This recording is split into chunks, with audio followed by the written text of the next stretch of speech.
Đặt con mà một khi nó đã kéo gỗ thì nó là một cái gì đấy nó quá là kinh khủng khiếp. Cảm ơn Sao Mai, cảm ơn mọi người. Nó quá nó phải nói công lông lên dốc thì không phải, kéo gỗ cũng không, mà đấy là một bản nhạc, một bản âm hưởng mùa đông, âm hưởng ban đêm. Phải nói là nó truyền cảm, nó đi vào lòng người mà người nằm bên cạnh không thể ngủ nổi, không thể ngủ được. Đấy còn chưa có sự kết hợp của đắc thức. Hôm qua mà có sự kết hợp của đắc thức nữa thì nó phải nói là một bản nhạc truyền thống, bản nhạc truyền thống của hai tay nhạc chơi nhạc cỡ lớn của trên thế giới. Đó là anh Đạt Con và anh Đắc Thức, mà kéo gỗ thì đố ai ngủ được đấy. Đố ai ngủ được luôn.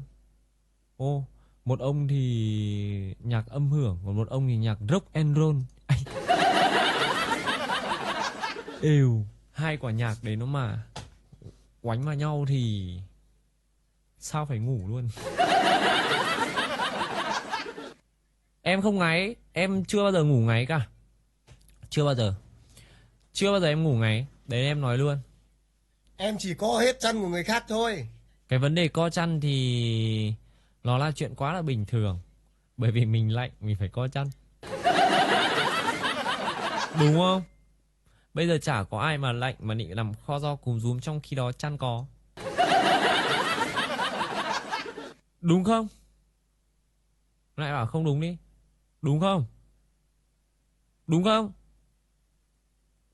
Đúng như còn gì. Bây giờ nhá. Bây giờ em nói thật.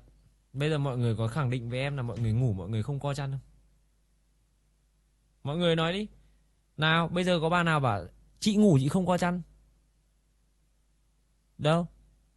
Ai? Giơ tay lên. Đâu? Cho em nhìn xin những cánh tay những người mà ngủ không co chăn. Trừ khi nhá.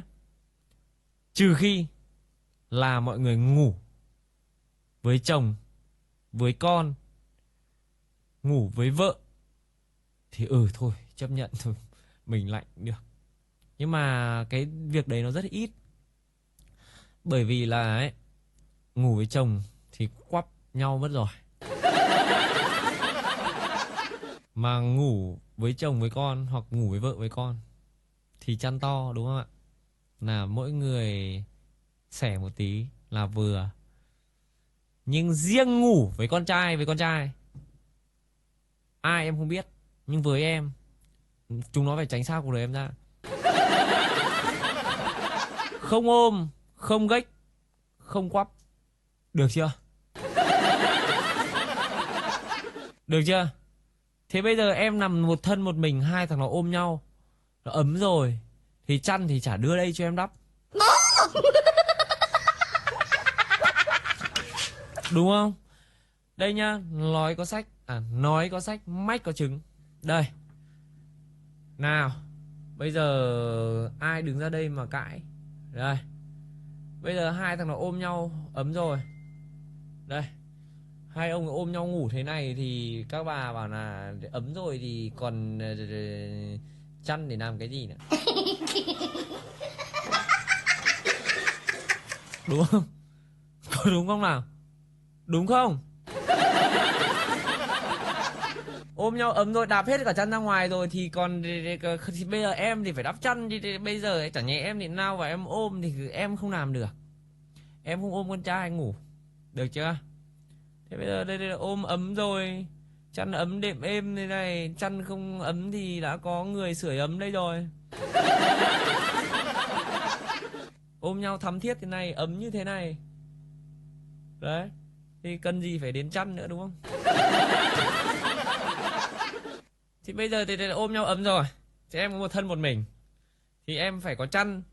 Không thể mà để mà em lạnh em ngủ làm sao được. Đúng không ạ? Đúng không ạ? Mọi người cho em hỏi đúng không ạ? Đúng đấy.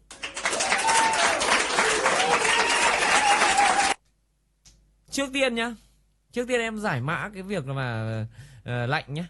Lạnh mọi người có thể bị ho này, mọi người viêm họng này, rất ảnh hưởng sức khỏe. Thì trước tiên là mình cứ phải lo cho cái thân mình đã.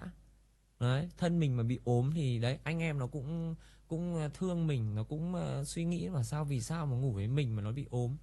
Thì đấy, nó cũng mất công mất sức, nó thương mình, nó lại phải chăm mình. Đúng không ạ? Thế thôi, tự thân ta lo thân ta thôi. Không để ốm được. Đúng không ạ? Có đúng không đã? Cứ VK đi bên em đang nói chuyện đấy, có đúng không đã nào? Đúng chứ gì nữa. Thế có người